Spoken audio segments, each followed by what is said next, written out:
overhead like dying wasps, casting everything in the maternity ward a sickly yellow-green. I pressed my palm against the cool glass of the nursery window, watching the tiny bundle wrapped in pink cotton, my daughter, still nameless after 3 days because I couldn't bring myself to choose alone. The antiseptic smell burned my nostrils, mixing with the faint scent of milk and exhaustion that clung to my hospital gown. My body ached in places I didn't know could ache, a dull throb that reminded me I'd created life and nearly destroyed myself in the process. "Miss Carter?" The nurse's voice cut through my fog. "Your visitor is still in the waiting room. He's been there since this morning." Not visitor. She meant Derek, my ex. The father who'd looked at our daughter through this same glass yesterday and said, "I need a paternity test before I sign anything." 3 years together. 9 months of carrying his child while he moved on to someone with a trust fund and a degree from Yale. And now he wanted proof. I pressed my forehead against the glass, feeling it fog with my breath. Through my reflection, I could see her, impossibly small, impossibly perfect. Dark wisps of hair, fingers curled into fists like she was ready to fight the world. She deserved better than this, better than a mother who'd dropped out of college to wait tables, better than a father who treated her birth certificate like a business contract. "Tell him I'm sleeping," I whispered. The nurse squeezed my shoulder with practiced sympathy, the kind they probably taught in nursing school alongside wound care and bedside manner. As she walked away, her rubber-soled shoes squeaking against the linoleum, I caught sight of movement in the hallway reflection. A man. Tall, dark suit that probably cost more than my monthly rent. He moved differently than the doctors and visitors. Purposeful, predatory. Even from behind, I could see the deference in how people stepped aside for him. The nurse who'd just left me actually pressed herself against the wall, eyes downcast. My breath caught. He stopped 3 doors down from the nursery, speaking in low tones to someone I couldn't see. Italian leather shoes gleaming under the terrible lights. Dark hair cut precisely, not a strand out of place. When he turned slightly, I glimpsed a sharp jawline, the kind of profile that belonged on Roman coins or in magazines I couldn't afford. Then his security guard appeared, because of course he had security. A mountain of a man in a black suit with an earpiece, carrying what looked like a hospital bassinet covered with an expensive blanket. Something about the scene made my stomach twist. The way the nurses watched him with fear disguised as respect. The way he commanded space without saying a word. The subtle bulge under his guard's jacket that definitely wasn't a phone. I should have looked away. Should have gone back to my room and dealt with Derek and his demands for DNA tests, and his new girlfriend who'd already posted pregnancy announcements on social media, even though she was barely showing. But I couldn't stop watching. He moved to the nursery window, standing almost where I'd been moments before. His reflection in the glass was all sharp angles and shadows, beautiful in a way that made you think of fallen angels and Greek tragedies. When he looked at the babies, something flickered across his face. Loss, longing, something raw that made him human for just a second. Then his eyes shifted, found mine in the reflection. I should have looked away, but I was exhausted, emotionally drained. And those eyes, dark, intense, burning with something I couldn't name, held me frozen like a rabbit in headlights. The corner of his mouth lifted, barely. Not quite a smile. An acknowledgement. Then Derek's voice shattered the moment. "Emma, we need to talk about this. My lawyer says—" I spun around, my hospital gown swishing against my legs. Derek stood there with his new girlfriend hovering behind him like a designer accessory. All highlighted hair and yoga pants that probably cost more than my car payment. She had her hand on her stomach in that proprietary way pregnant women do, even though she couldn't be more than 12 weeks along. "Your lawyer?" My voice cracked. "She's 3 days old, Derek. 3 days and you've already got lawyers involved? Be reasonable." He had the audacity to look annoyed, like I was the inconvenience. "You know how these things work. I just need to verify." "Verify?" The word tasted like poison. "I was faithful to you for 3 years. You're the one who—" "Don't make a scene." He glanced around, embarrassed, always worried about appearances, about what people thought. "Brittany and I just want to make sure everything's handled properly before—" "Before what? Before you play happy family with her while denying your own daughter?" The man in the suit was closer now. I hadn't seen him move, but he was there, maybe 10 feet away, watching our interaction with eyes that missed nothing. His guard stood slightly behind him, hand resting near that suspicious bulge under his jacket. "Look." Derek lowered his voice, trying for reasonable. "I'll sign the certificate after the test. It's just a formality." "A formality?" My laugh was brittle, sharp enough to cut. "She needs a name, Derek. She needs her birth certificate for insurance, for pediatrician appointments, for—" "Then pick a name and register her with just your name," Brittany interjected, her voice dripping with fake sweetness. Problem solved. Something inside me cracked. Maybe it was the exhaustion. Maybe it was the hormones. Maybe it was 3 days of staring at my daughter through glass and knowing I couldn't give her everything she deserved. "Get out," I whispered. "Emma, be rational. Get out." Louder now. Loud enough that nurses looked over. Loud enough that the man in the expensive suit tilted his head, interest sharpening in those dangerous eyes. Derek held up his hands like I was being hysterical. "Fine. Call me when you're ready to be reasonable. Come on, Britt." They left, her heels clicking against the floor like tiny hammers. I stood there, shaking, feeling tears burn behind my eyes, but refusing to let them fall. Not here. Not where everyone could see how completely I was falling apart. "Bastardo!" a voice said beside me, deep, accented, wrapping around the Italian curse like velvet over steel. I jerked, not having heard him approach. Up close, he was devastating. Not handsome in the conventional sense, but compelling in a way that made it hard to look away. Late 20s, maybe 30. Dark eyes that had seen too much. Full lips that looked like they'd forgotten how to smile. A small scar through his left eyebrow that somehow made him more attractive. "Excuse me?" My voice came out smaller than I intended. "Your ex." He nodded toward the hallway where Derek had disappeared. "He's a bastard. The coward kind who hides behind lawyers and new women instead of facing what he's done." His English was perfect, just touched with an accent that made every word sound deliberate, important. He smelled like expensive cologne and something darker, gunpowder maybe, or the leather interior of luxury cars. I'm sorry. Do I know you?" "No." He studied me with unsettling intensity, like he was reading a book written in my bones. "But I know men like him. Weak. Selfish. The kind who create life and walk away when it becomes inconvenient." Something about the way he said it made me think he wasn't just talking about Derek. I should get back to my room. I wrapped my arms around myself, suddenly aware of how thin my hospital gown was, how vulnerable I looked with my unwashed hair and milk-stained clothes. "Your daughter." He glanced toward the nursery. "She's beautiful. She has your eyes." That stopped me. "You can't possibly tell that from—" "I can. Absolute certainty. And she deserves better than a father who demands proof, and a mother who's breaking herself trying to hold everything together alone." The tears I'd been holding back threatened to spill. "You don't know anything about me. I know you've been wearing the same hospital bracelet for 3 days. I know you've barely left this hallway except to feed her. I know you're terrified of what comes next, because you can't see a way forward." He moved closer, close enough that I could feel the heat radiating off him despite the frigid air conditioning. "And I know that when your ex walked away just now, you didn't cry until you thought no one was watching. You're stronger than you think, Emma Carter." Hearing my name in his mouth sent a shiver down my spine. "How do you—" "The nurse said it. I pay attention." His lips curved slightly. "It's how I stay alive. That should have been a warning. Should have sent me running back to my room to lock the door and call security. But I was so tired of being afraid, of being alone, of pretending I had any idea what I was doing. "I'm Dante," he said. "Dante Salvatore."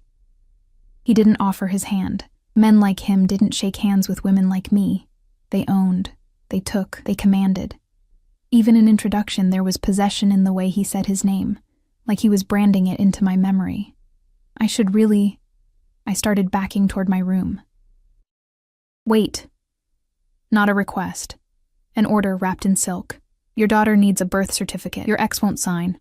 What if I could solve that problem? I stopped. What do you mean? I mean... He glanced at his guard, some silent communication passing between them. I have resources, connections.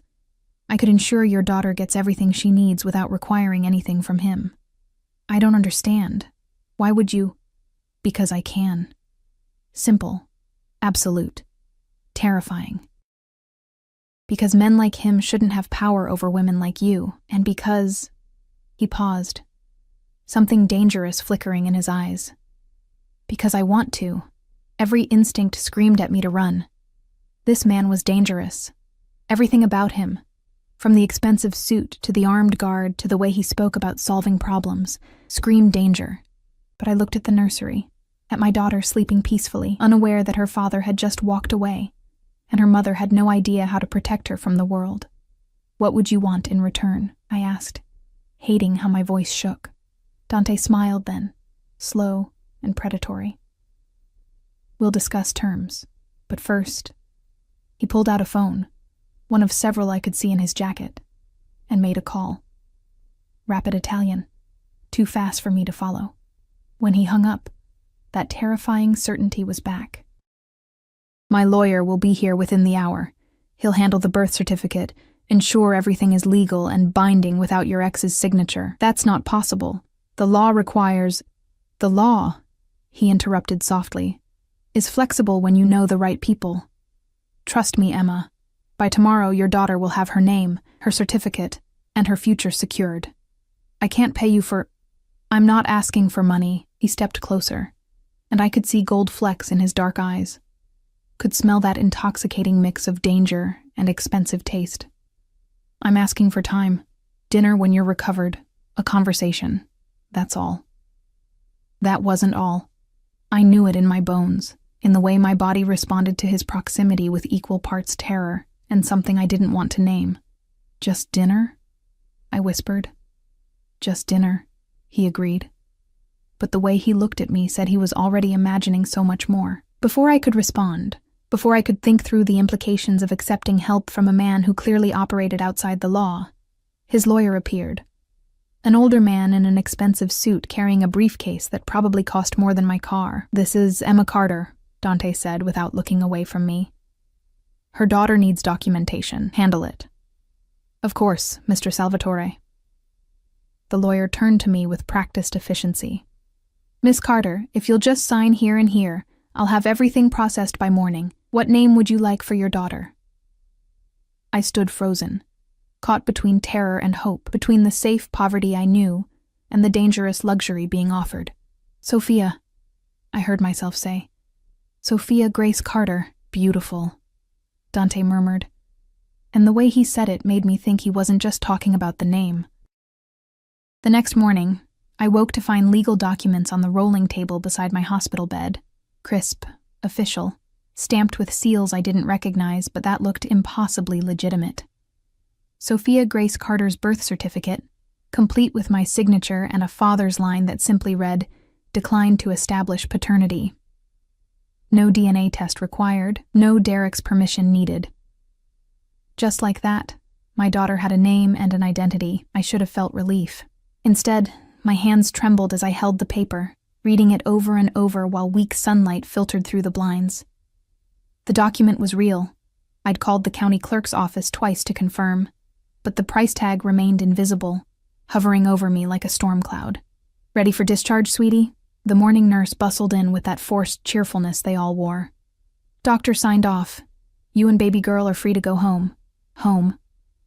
My one-bedroom apartment with its leaking faucet and neighbors who fought at 3 a.m. The car seat I'd bought secondhand sat in my closet, and I'd watched 3 YouTube videos on how to install it properly. I had exactly $400 in my bank account and no job to return to. The diner had replaced me the second I went into labor. Yeah, I managed. We're ready. Except I wasn't. I wasn't ready for any of this. 2 hours later, I stood in the hospital lobby with Sophia bundled in my arms, wearing a cheap going-home outfit I'd bought from Target. The automatic doors whooshed open and closed, bringing bursts of September heat that made the air conditioning work overtime. Other families left with balloons and flowers, fathers carrying car seats, grandmothers crying happy tears. I had a diaper bag and a growing sense of panic. My phone buzzed. Unknown number. A car is waiting for you outside. Driver will take you home. D. I looked up sharply, scanning the lobby. There, through the glass doors, a black Mercedes sedan with tinted windows. A driver in a crisp suit stood beside it, waiting with the patience of someone who got paid well to be patient. No, absolutely not. I wasn't some charity case for a dangerous man to... Sophia whimpered against my chest, her tiny face scrunching up in that way that meant she'd be screaming soon if I didn't feed her. My breasts ached with milk, my incision pulled with every step, and the Uber I'd called 10 minutes ago still showed, searching for driver. The Mercedes driver caught my eye through the glass and nodded once. Professional, discreet. I should have walked away. Called a different rideshare company. Maintained some shred of independence. Instead, I pushed through the doors, letting the heat slap me in the face as I approached the car. Miss Carter. The driver opened the rear door, revealing leather seats that probably cost more than my entire apartment's furniture. Mr. Salvatore sends his regards. He's arranged for your car seat to be professionally installed. Sure enough, a top-of-the-line infant seat was perfectly secured in the back, not the second-hand one from my closet, but something with every safety feature known to man. I can't accept, I started. He anticipated you'd say that. The driver's expression remained neutral. He said to tell you it's not a gift, it's an investment in ensuring his goddaughter arrives home safely. Goddaughter? The word came out strangled. We're not, nevertheless. The driver gestured to the open door. It's quite hot, Miss Carter. The baby should be out of this sun. He was right. Sophia was already fussing, her face turning red. I looked at the Uber app, still searching. Looked at the Mercedes with its climate-controlled interior and professionally installed car seat. Looked at my daughter, who deserved better than her mother's stubborn pride. I got in the car. The door closed with the solid thunk of German engineering. Inside, it was cool and quiet, smelling of leather and something subtle. The same cologne Dante had worn yesterday. A bottle of water sat in the cup holder beside a small gift bag. What's this? I asked as the driver pulled smoothly away from the hospital. Mr. Salvatore thought you might need refreshments. He caught my eye in the rearview mirror. The bag contains some essentials for the baby. Diapers, wipes, formula in case you need it. Nothing extravagant. I peeked inside. Nothing extravagant apparently meant organic diapers, premium wipes, and European formula that cost $50 a can. There was also an envelope. My hands shook as I opened it. Inside, a card with elegant script. For Sophia's first month. No strings, no expectations. Just breathing room. D behind the card, a check for $5,000. I stopped breathing. $5,000.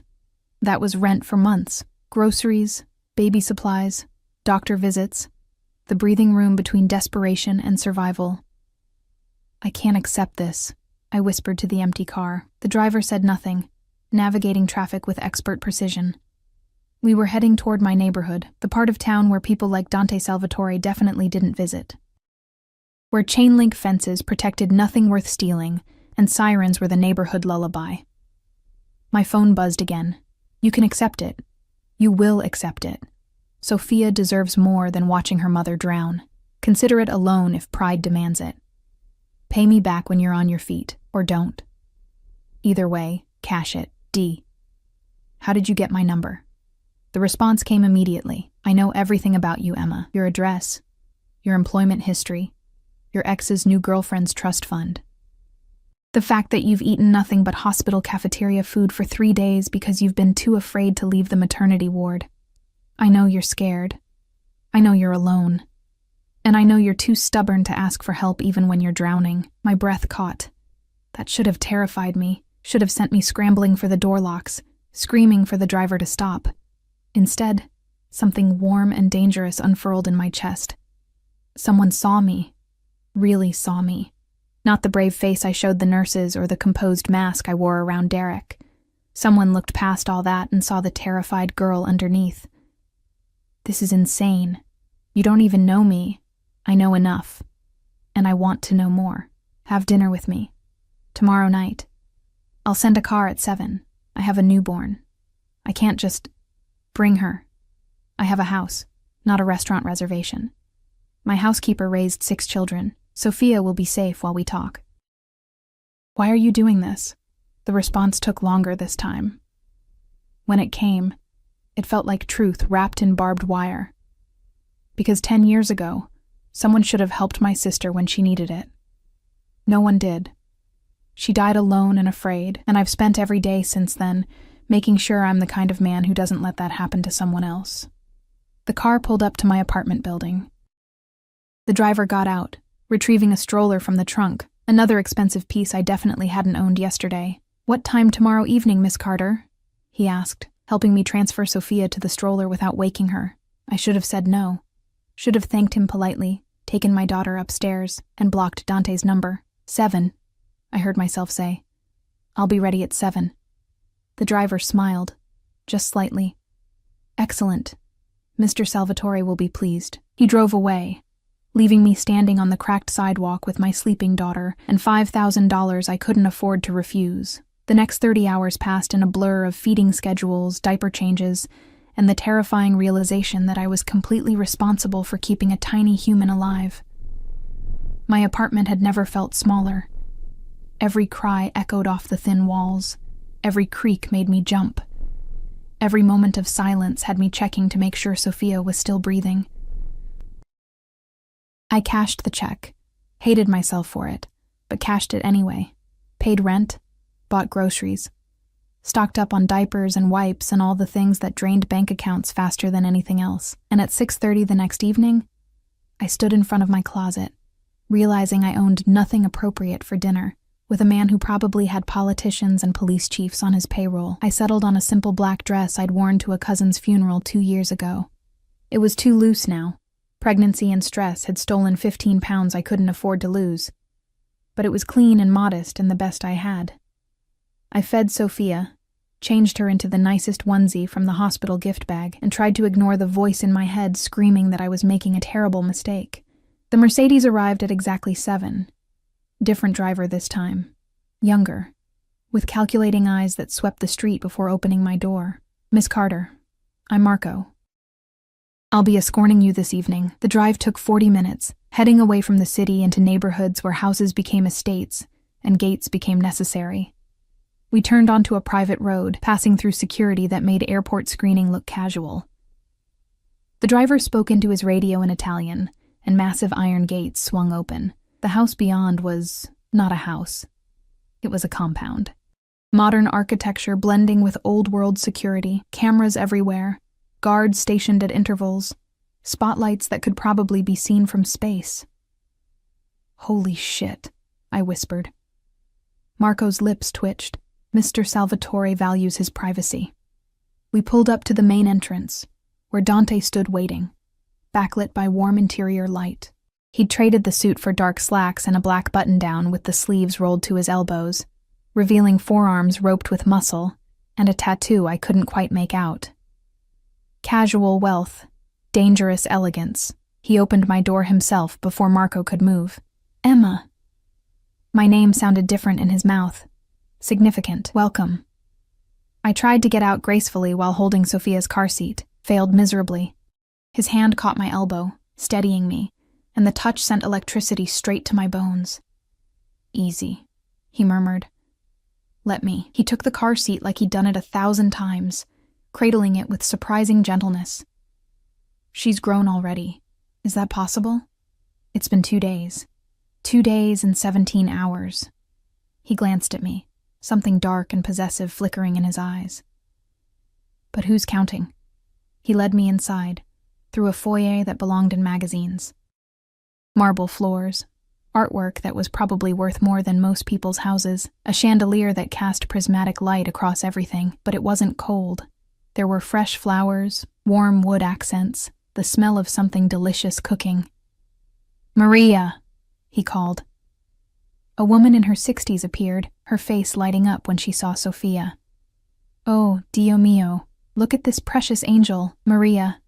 This is Emma and her daughter, Sophia. Emma. Maria essentially raised me after my mother passed. If anyone can handle a newborn, it's her. Maria was already reaching for the car seat with practiced expertise. You go. Have dinner. I will take the best care of this little one. She needs changing, see? And maybe a bottle. I'm breastfeeding, but I pumped some just in case. Perfect. We have everything we need. You relax, talk to Dante, eat something. You look like you haven't had a proper meal in weeks. Before I could protest, she'd swept away with Sophia, cooing in Italian, leaving me alone with Dante in his fortress of a home. She's right, he said softly. You do look like you haven't eaten. Come. He guided me through the house with a hand at the small of my back, possessive, protective, burning through the thin fabric of my dress. We emerged onto a terrace overlooking grounds that seemed to stretch forever. A table was set for two, candles flickering despite the early evening light. Wine chilling in a bucket, food that smelled like heaven. Sit, he said, not asked. Said. I sat. He poured wine for himself, water for me. You're nursing, I remembered. You remember everything, don't you? Everything that matters. He settled across from me, all predatory grace. Eat, Emma. Then we'll talk about why I really brought you here. My stomach dropped. The birth certificate. The money. It wasn't charity. No. His smile was sharp enough to cut. It was an investment. And now it's time to discuss the returns. The food was incredible. Handmade pasta with a sauce that tasted like someone's grandmother had spent hours perfecting it. Fresh bread that was still warm. Vegetables that actually had flavor. I tried to eat slowly, maintain some dignity, but I was starving. Hospital food and frozen dinners had been my diet for too long. Dante watched me eat with unsettling intensity, barely touching his own plate. Every time I looked up, those dark eyes were on me, cataloging, analyzing, possessing. You're not eating, I finally said, reaching for my water to avoid his gaze. I'm enjoying watching you eat. There's something... He paused, searching for the word. Honest about the way you experience pleasure. No pretense. No performance. Just genuine enjoyment. Heat crept up my neck. The way he said pleasure made it sound obscene. You wanted to talk about returns on your investment, I said, trying to steer us back to safer ground. What does that mean? He leaned back in his chair, swirling the wine in his glass. Behind him, the sun was setting, painting the sky in shades of blood orange and bruised purple. It made him look like something out of a Renaissance painting. Beautiful and terrible. Your ex, he began. Derek Morrison. He works for Morrison and Associates, his father's investment firm, junior partner. Makes decent money, but nothing extraordinary. Yet he lives in a penthouse downtown, drives a Porsche, and his new girlfriend wears jewelry that costs more than his annual salary. I blinked. How do you know all that? Because I make it my business to know things. And what I know about Derek Morrison is that he's been stealing from his father's clients for the past 18 months. Small amounts from each account, cleverly hidden. Almost $3 million total. My fork clattered against the plate. That's impossible. Derek is... He's not smart enough for that kind of fraud. Exactly. Dante's smile was blade thin. Which is why I know someone else is pulling the strings. Someone who needed a weak, greedy man with access to other people's money. Someone who's been using him and will eventually feed him to the authorities when the heat gets too close. What does this have to do with me, with Sophia? He set down his wine glass with deliberate care. 3 months ago, Derek stole money from the wrong account, an account that belongs to an associate of mine. A very particular associate who doesn't forgive theft, regardless of the amount. My mouth went dry. You're saying Derek stole from the Mafia. I'm saying Derek stole from a businessman with connections to various organizations, including mine. And that businessman wants his money back, plus interest, plus blood. Blood. The word stuck in my throat, metaphorically speaking. Dante's expression didn't change. Mostly. The point is, Derek has made himself a target, and when men like my associate deal with targets, they don't worry much about collateral damage. Girlfriends. Ex-girlfriends. Children. Ice flooded my veins. Sophia. You're saying my daughter is in danger because of what Derek did? I'm saying she could be, unless someone with more influence made it clear that you and Sophia are under protection. That touching either of you would be a declaration of war against the Salvatore family. I pushed back from the table, standing on shaky legs. This is insane. You're using my daughter as leverage to what? Get back at Derek? Prove some kind of point? He stood too, moving around the table with that predatory grace. I'm offering you protection, real, tangible protection that will keep you and Sophia safe from consequences you didn't create, but will suffer anyway if someone doesn't intervene. And what do you get out of this? I backed away, but there was nowhere to go. The terrace railing pressed against my spine. Men like you don't do anything without getting something in return. You're right. He stopped inches away, close enough that I could feel the heat radiating off him. Smell that intoxicating cologne mixed with something darker. I don't. And what I want, Emma, is you. My breath caught. Excuse me? Not like that. Not yet. His hand came up, fingers ghosting along my jawline without quite touching. I want you in my home, you and Sophia, under my protection, my name, my care. I want to know that when I wake up, you're both safe, that when I come home, you're here, that no one can touch you without going through me first. You want me to be your, what? Your mistress? Your kept woman? I want you to be mine. Simple. Absolute. Terrifying. However you want to define that. Companion? Partner? Eventually, when you're ready, something more. But first and foremost, I want you safe. I want Sophia to grow up knowing she's protected, cherished, given every opportunity life can offer. In exchange for what? My voice shook. My freedom? My independence? Becoming some mob boss's property? His jaw tightened. I'm not a mob boss. I'm a businessman with complicated associations. And I'm not asking for your freedom. I'm offering you more freedom than you've ever had. No more worrying about rent. No more choosing between food and diapers. No more exhausting yourself at a job that doesn't pay enough while Sophia stays with whatever cheap daycare you can afford. I'm offering you security, Emma. Real security. At what cost? Loyalty. His hand dropped to my waist, burning through the thin fabric. Honesty. Your presence in my home, in my life. And eventually, when you're ready, everything else you're willing to give. I should have pushed him away, should have demanded he call the driver and take me home immediately, but his words had struck something deep. The bone-tired exhaustion of trying to survive alone, the terror of knowing I couldn't protect Sophia from everything, the desperate hope that maybe, just maybe, someone strong enough could. I don't even know you, I whispered. You know enough. You know I keep my promises. You know I have resources to protect you. You know that when I say you'll be safe, I mean it with every connection, every favor, every weapon at my disposal. His other hand came to my face, cupping my cheek with surprising gentleness. And you know that I've been thinking about you every moment since I saw you in that hallway, looking at your daughter like she was worth fighting the world for. Why? The question came out broken. Why me? You could have anyone. Women who are beautiful, sophisticated, who belong in your world. I don't want women from my world. His thumb traced my lower lip, and I stopped breathing. They're like expensive sculptures. Beautiful, perfect, cold. You're real. You feel things deeply. You fight for what matters. And when you look at your daughter, I see the kind of love I thought died with my sister. That's worth more than all the sophisticated women in the world. Tears burned behind my eyes. This is crazy. People don't just move in together with someone they barely know. People in my world do things differently, faster.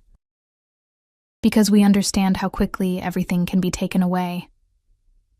His forehead pressed against mine, and the intimacy of it stole my breath. I'm not asking you to love me, Emma. Not yet. I'm asking you to let me protect you while we figure out what this is between us. Because there is something. You feel it too. I see it in the way you respond when I'm close, the way your breath catches, the way you're not running even though every instinct tells you to. He was right. God help me. He was right. My body betrayed me, leaning into his warmth, craving the security he represented. Or maybe it wasn't betrayal. Maybe it was survival instinct recognizing a predator strong enough to keep the other predators away. If I say yes, I began carefully, what exactly does that mean? What are the rules? You and Sophia live here. You have your own suite. Bedroom, bathroom, sitting room. Complete privacy when you want it. Maria will help with Sophia so you can sleep, recover, have time to yourself. You'll have access to everything. Cars, drivers, anything you need.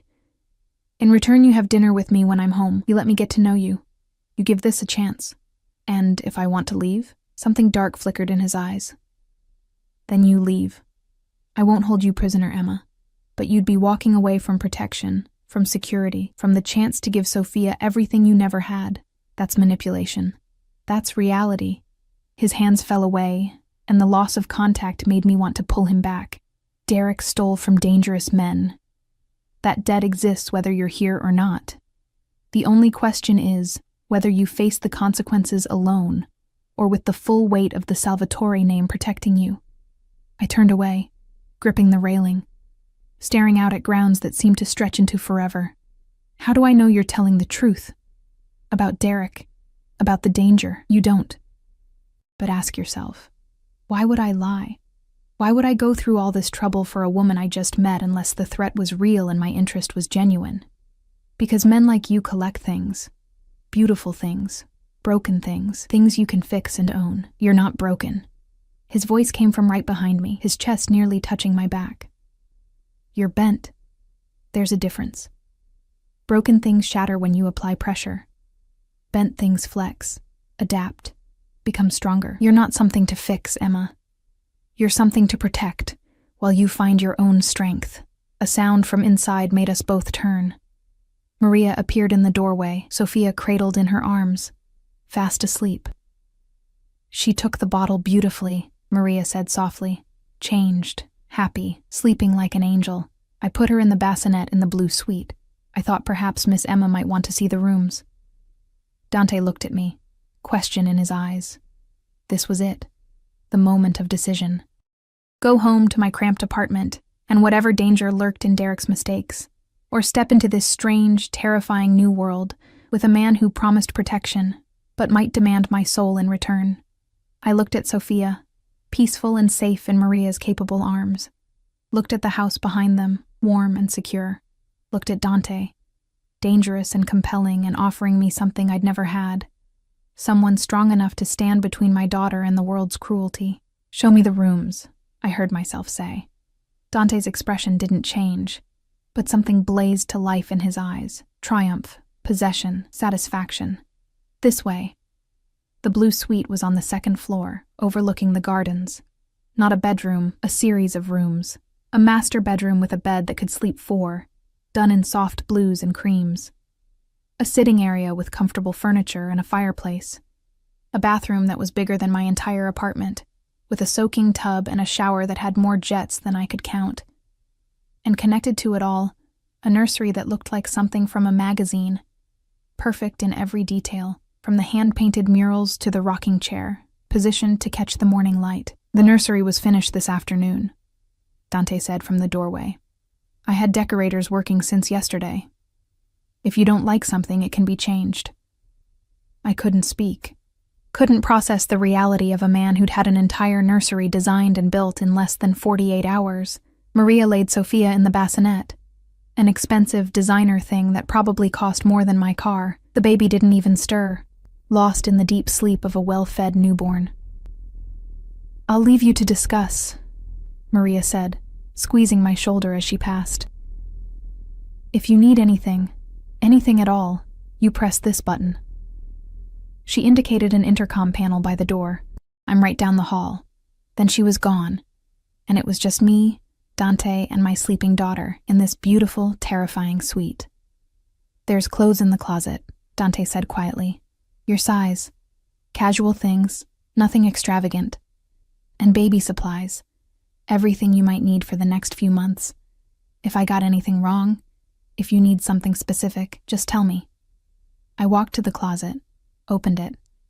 He wasn't lying. Comfortable clothes, nursing-friendly tops, soft pants.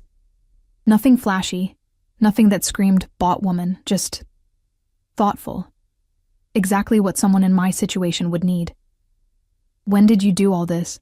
I asked, my voice barely a whisper. "I make decisions quickly. Once I decide I want something, I don't hesitate." He moved closer, but kept distance between us. "You can sleep here tonight. See how it feels. If you wake up and decide this isn't right, Marco will drive you home in the morning. No judgment, no consequences." "You'd really let me go?" "I'd really let you go, but I'd also do everything in my power to keep you safe from a distance, because that's what you do for people you—" He stopped, jaw tightening. "For people you care about." He'd almost said something else, something that would have made this even more complicated. "I need to think," I said. "Then think. I'll be in my study if you need anything."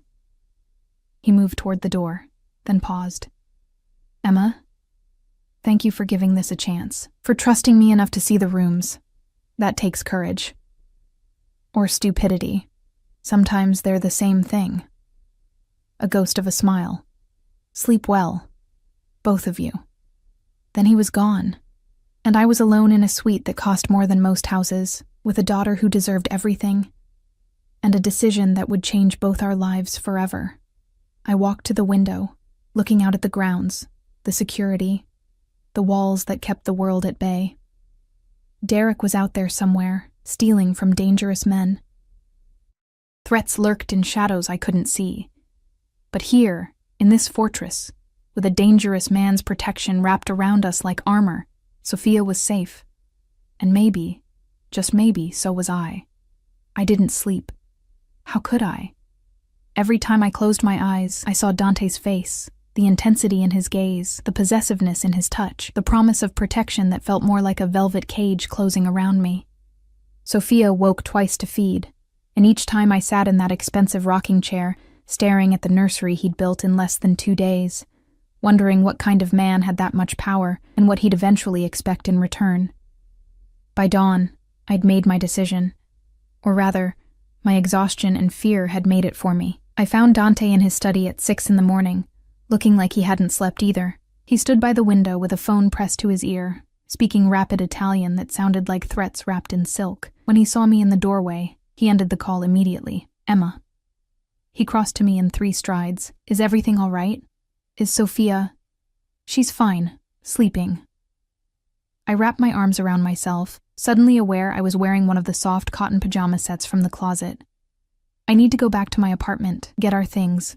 If we're doing this, I need to handle some practical matters." Something fierce and satisfied flashed across his face. "We're doing this? For now. Trial basis. If at any point I feel uncomfortable or unsafe or like I've made a mistake, I'm gone. No arguments." "No arguments," he agreed too easily. "I'll have Marco drive you, and security will accompany you." "No." I held up a hand. "I need to do this alone. It's a studio apartment in a bad neighborhood. If I show up with bodyguards and a Mercedes, my landlord will triple my rent or kick me out. I need to pack, pay what I owe, and leave quietly." His jaw tightened. "You're not going alone to a dangerous neighborhood. I've lived there for 2 years. I think I can handle—" "You've lived there for 2 years, without being the target of people looking to collect Derek's debt." His voice went cold. "You're not going anywhere without protection. That's non-negotiable." We stared at each other, wills clashing. I saw the immovable force meeting the unstoppable object, his need to control versus my need for independence. "Fine," I finally said. "But plain clothes. No obvious security. Someone who can blend in." "Done." He pulled out his phone, fired off a text. "Luca will accompany you. He'll look like a friend helping you move. Former military. Speaks perfect English. Knows how to be invisible when necessary." "Thank you. Don't thank me for keeping you safe. That's not something you should have to be grateful for. It's the bare minimum of what you deserve." He moved closer, and my traitorous body responded to his proximity. "When you get back, we need to discuss Derek properly, what he knows about you, where you might intersect with his life, how to ensure his problems don't become yours. He doesn't know I'm here. Not yet. But he will. Men like Derek don't handle rejection well. He'll come looking eventually, if only to assuage his ego. When he does, I need you to tell me immediately. Promise me, Emma. The intensity in his voice made me shiver. I promise. Good. His hand came up, tucking a strand of hair behind my ear. The gesture was tender, possessive, completely at odds with the dangerous man I knew he was. Be careful. Come back safe. It's just packing some clothes, not a military operation. Everything is a military operation when you're protecting something precious. His thumb grazed my cheekbone. And you are precious, Emma Carter. You and Sophia both. The sooner you accept that, the easier this will be. Luca turned out to be everything Dante promised. Mid-30s, average build, wearing jeans and a hoodie that made him look like any other guy from my neighborhood. Except for the eyes. He had a soldier's eyes, constantly scanning, cataloging threats, planning escape routes. We took an unmarked sedan instead of the Mercedes. Luca drove with casual competence, asking questions about my building, my neighbors, potential complications. By the time we pulled up to my apartment, he probably knew the layout better than I did. I'll help you carry boxes, he said as we climbed the stairs, but I stay visible. Anyone asks, I'm your cousin helping you move. Do you do this often? Babysit women for Dante? His lips quirked. I've worked for Mr. Salvatore for 8 years. This is the first time he's ever asked me to protect someone like this. Usually it's business associates, visiting dignitaries, people in his world. So I'm an anomaly. You're something he cares about. That makes you more important than diplomats and businessmen combined. He paused outside my door. He's different since he met you. Distracted. Almost human. I didn't know what to do with that information, so I unlocked the door and stepped into my apartment. It looked smaller than I remembered. Shabby in the harsh morning light. Water stains on the ceiling. Carpet that had been beige once upon a time. The sad little collection of second-hand furniture I'd accumulated over the years. This had been my life, my independence, my proof that I could survive on my own. Now it just looked like a cage I'd been pretending was freedom. I'll start in the bedroom, I said, voice thick. Packing went faster than expected. I didn't have much worth taking. Clothes, photos, a few books. The furniture could stay. The dishes were mismatched charity shop finds. The only thing that mattered was the small box of keepsakes from my mother, who died when I was 16. I was wrapping her jewelry box in newspaper when someone knocked on the door. Luca appeared from the kitchen, hand moving to his waistband where I now realized he carried a gun. Expecting someone? No. He motioned me to stay back, then opened the door a crack, body blocking the entrance. Can I help you? His voice was pleasant, unremarkable. I'm looking for Emma Carter. Derek's voice made my blood freeze. I'm her. I need to speak with her. Luca glanced back at me. I shook my head frantically. Sorry, man. Nobody here by that name. Previous tenant must have moved out. That's impossible. She was just in the hospital 3 days ago. This is her apartment. Don't know what to tell you. Landlord said the place was empty when I came to look at it yesterday. Maybe check with the office? I heard Derek's frustrated sigh. Fine. Thanks anyway. Luca waited until footsteps faded down the hallway before closing the door. That him? The ex? Yeah. My hands were shaking. How did he know I was here? He didn't. He's checking your apartment hoping to catch you home. Luca pulled out his phone, texted rapidly. We need to leave. Now. If he's desperate enough to show up here, he might be watching the building. But I haven't finished. Doesn't matter. Mr. Salvatore is sending a team to pack the rest and put your things in storage. Right now, I need to get you out of here safely. He ushered me toward the door, carrying the box of my mother's things and my hastily packed suitcase. We made it to the car without incident, but I felt eyes on us the whole way. Paranoia or intuition, I couldn't tell. Luca drove away from my neighborhood with practiced casualness that didn't match the tension in his shoulders. Mr. Salvatore wants you back at the house immediately. He's concerned. Concerned was apparently code for furious. The moment we pulled through the gates, Dante was there, yanking open my door before the car fully stopped. Are you hurt? His hands were on me, checking, cataloging, making sure I was intact. I'm fine. Derek showed up, but Luca handled it. Derek showed up. His voice went deadly quiet. At your apartment. Looking for you. Luca told him I'd moved out. He doesn't know where I am. He knows you're gone. That's enough to make him curious. Desperate. Dante pulled me against his chest, and I felt his heart hammering beneath the expensive shirt. This is exactly what I was afraid of. He's circling, looking for leverage. If he can't control you through the baby, he'll try something else. What could he possibly? Information, money, access. Dante pulled back, hands gripping my shoulders. You worked at that diner for 18 months. You know his schedule, his habits, where he goes when he doesn't want to be found.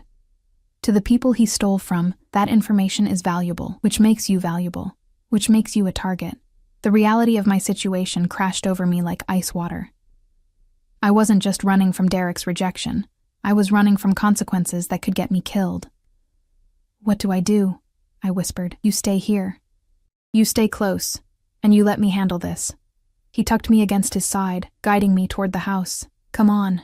Sophia's probably awake and hungry. Maria's been pacing with her for the past 20 minutes. Sure enough, I could hear Sophia's cries before we even entered. Maria appeared with my red-faced daughter, relief flooding her features when she saw me. There you are. She knows her mama was gone. Smart little girl. I took Sophia, feeling her settle immediately against my chest. Her cries faded to whimpers, then stopped altogether as she rooted for milk. The normalcy of it, the simple biology of feeding my child, helped center me. Dante watched us with an expression I couldn't decipher. Hunger, longing, possession, all mixed together. I'll have your things brought up, he said quietly. And I'm increasing security. No one gets near this property without my knowing about it. That includes Derek, his girlfriend, anyone associated with his family's firm. You can't just build a wall around us forever. Watch me. He moved closer, cupping my face with both hands. I told you. You're mine to protect now. That means I do whatever it takes to keep you safe. If that means walls, guards, and making sure Derek Morrison understands that touching you would be the last mistake he ever makes, then that's exactly what I'll do. That sounds like a threat. That's because it is. His thumb traced my lower lip. I don't make idle threats, Emma. And I don't lose what's mine. I'm not yours. Not yet. His smile was predatory. But you will be. It's just a matter of time before you stop fighting what you already feel. The safety, the security, the way your body responds when I'm near. You can lie to yourself, but you can't lie to me. I see you. Remember? All of you. He was right. And that terrified me more than Derek or stolen money or mob connections. Because every hour I spent in this house, every moment of protection and care and attention, I felt myself slipping further into Dante Salvatore's carefully constructed world, and the worst part was, I wasn't sure I wanted to escape anymore. I need to feed Sophia, I said, deflecting, then feed her. I have business to attend to anyway. He pressed a kiss to my forehead, tender, possessive, claiming, we'll have dinner tonight, just us. I want to know everything about you, Emma Carter. Every dream you've deferred, every hope you've buried, every wish you've been too afraid to voice. Because I'm going to make them all come true, whether you think you deserve it or not. He left me standing there, my daughter at my breast, my heart hammering with equal parts terror and anticipation. That night, after Sophia was fed and sleeping in her perfect nursery, after I'd showered in the bathroom that was bigger than my old apartment, I stood by the window in a silk robe that had appeared in the closet. Below, I could see Dante on the terrace, phone to his ear, conducting business in the moonlight. Even from this distance, I could feel his power, his control, the dangerous magnetism that made people bend to his will, and I realized with crystalline clarity that I was already bending, already falling, already his in ways I didn't want to admit. The question was whether I'd break or emerge stronger on the other side. A knock at the door made me turn. Dante stood there, changed into dark slacks and a black shirt, looking like sin personified. Ready for dinner? He asked. No, I wasn't ready for any of this. Yes, I heard myself say. Because ready or not, I was already falling. And Dante Salvatore was the kind of man who always caught what belonged to him. Dinner was on the terrace again, but this time felt different, more intimate. The table was smaller, closer, forcing proximity. Candles flickered between us, casting shadows that made Dante's face look like something carved from marble. Beautiful, cold, eternal. "Tell me about your mother," he said, pouring wine for himself, sparkling water for me. I blinked at the unexpected question. "Why?" "Because I saw how carefully you packed her things. Because there's grief in your eyes when you think no one's watching. Because I want to know what shaped you into the woman sitting across from me." I took a sip of water, buying time. "She died when I was 16. Cancer, fast and brutal. One day she was complaining about headaches. 6 months later she was gone." "And your father?" "Never knew him. Mom said he was a mistake she didn't regret because she got me out of it." I traced patterns on the tablecloth. "After she died, I went into foster care, aged out at 18, started working, saved money for college, met Derek during my sophomore year, thought I'd finally figured out how to build something stable, and then he destroyed it. I agreed. Convinced me to drop out, move in with him, that he'd take care of everything. I was so tired of struggling alone that I believed him. 3 years later, I'm pregnant, and he's trading me in for a newer model with better financial prospects." Dante's knuckles went white around his wine glass. "If you'd let me, I could make him disappear. Permanently." "That's not funny." "I'm not joking." His eyes met mine, dead serious. "One word from you, Emma. One word, and Derek Morrison becomes a problem that solves itself. No one would ever find him. No one would even look that hard." My breath caught. "You're serious?" "Completely. I've killed for less than what he's done to you. But I'm trying to be civilized, trying to be the kind of man you could eventually care for." He set down the glass with careful control. "So instead of making him disappear, I'll settle for making him irrelevant. For ensuring he never touches you or Sophia again. For building you a life so complete that you forget he ever existed." "That's still terrifying." "Good. You should be a little terrified of me. It'll keep you honest." He leaned forward, candlelight dancing in those dark eyes. "But you should also know that the things I do, the violence I'm capable of, none of it will ever be directed at you. You and Sophia are sacred, untouchable. The only soft things in my entire world." "Why?" The question burst out of me. "Why us? Why me? You could have anyone." "I don't want anyone." His hand shot across the table, catching mine. "I want you. From the moment I saw you at that hospital, exhausted and heartbroken and still standing tall, still fighting, I wanted you. Do you know what I see when I look at you?" I shook my head, unable to speak. "Strength disguised as vulnerability. A woman who's been knocked down repeatedly but keeps getting up. Someone who gives everything to protect what matters and asks for nothing in return. You're real in a world full of people playing roles. And when you look at Sophia," his grip tightened, "you look at her the way my mother used to look at me and my sister, like we were worth dying for. That kind of love is rare, precious. And I've been searching for it since I lost my family." "Your sister," I said softly. "You mentioned she died." Pain flickered across his face, raw and unguarded. "Isabella. She was 17, got involved with a boy from a rival family. When things went bad, when she needed help, she was too afraid to come to me. She thought I'd be angry, that I'd hurt the boy. So she handled it alone. And when that boy turned violent, when he started using her as leverage against our family..." He stopped, jaw working. "By the time I found out, it was too late. She'd been missing for 3 days. When we found her body, she'd been..." He couldn't finish. "Dante." I squeezed his hand. "I'm so sorry. I killed them all. Every person involved. Slowly. Painfully. Made sure they understood exactly what they'd taken from me." His eyes met mine, and I saw the monster lurking beneath the civilized surface. Then I swore I'd never let someone I cared about suffer alone again. Never let them be too afraid to ask for help.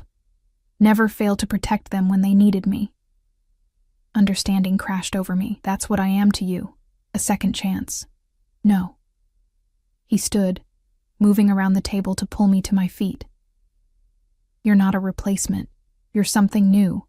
Something I didn't know I needed until I saw you standing in that hallway, breaking apart and holding yourself together simultaneously. You made me feel something I thought died with Isabella: hope. The possibility that I could be more than just violence and vengeance. His hands framed my face, thumbs stroking my cheekbones. I know this is fast. I know it's terrifying. I know you have every reason to run.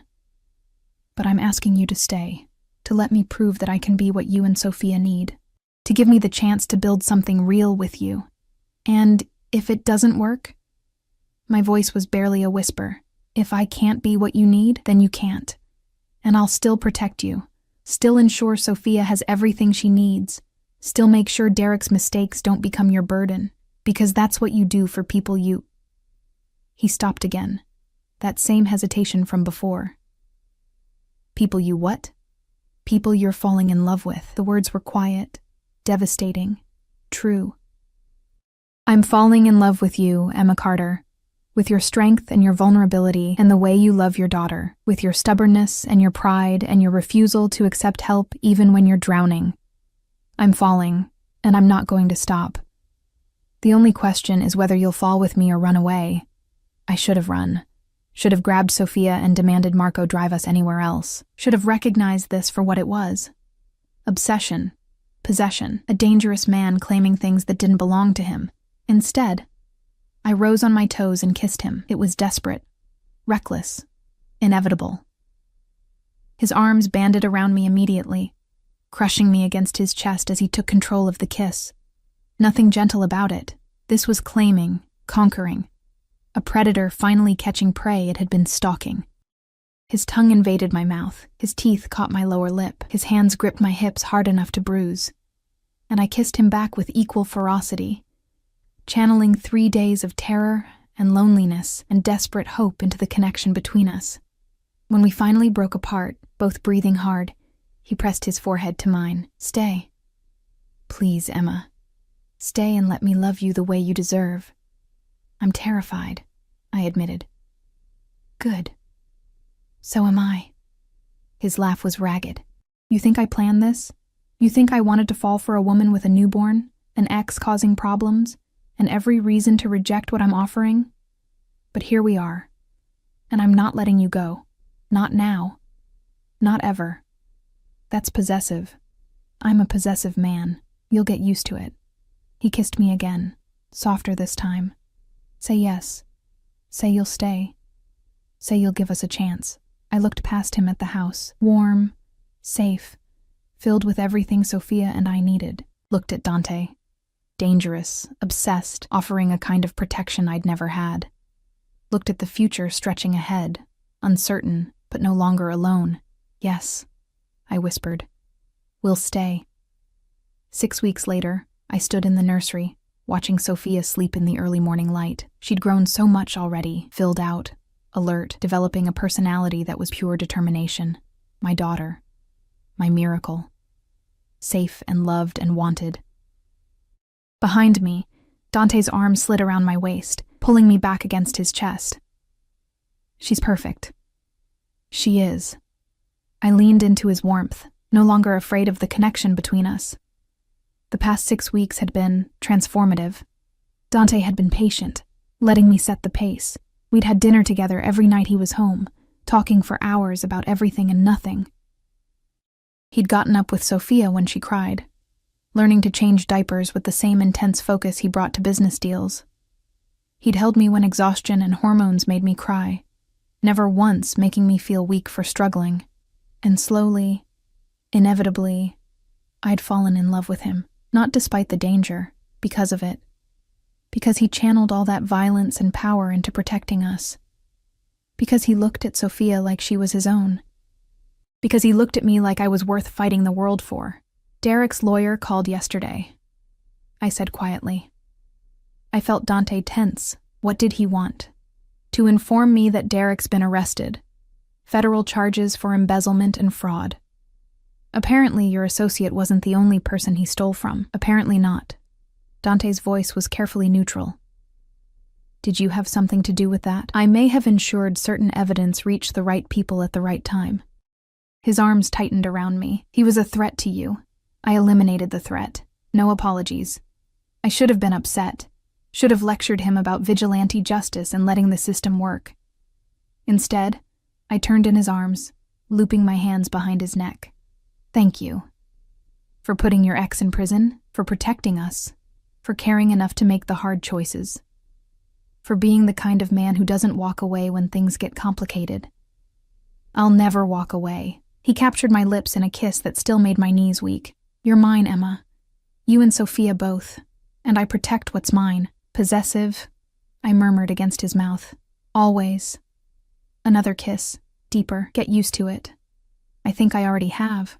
Maria appeared in the doorway, smiling at us. Breakfast is ready. And Mr. Salvatore, your lawyer is here with those papers you requested. Papers? I looked at Dante questioningly. He pulled a document from his pocket, suddenly looking almost nervous. Dante Salvatore, nervous. It would have been funny if my heart wasn't suddenly racing. Adoption papers, he said quietly. For Sophia. If you'll let me, I want to give her my name. Want to make it official that she's my daughter in every way that matters. Derek signed away his parental rights as part of his plea deal. Apparently avoiding additional charges was worth abandoning his child. So legally there's nothing stopping this, except your permission. Tears burned my eyes. You want to adopt her? I want to be her father. Want her to grow up knowing she's a Salvatore, with all the protection and privilege that brings. Want her to never question whether she's wanted or loved or valued. His thumb caught a tear sliding down my cheek.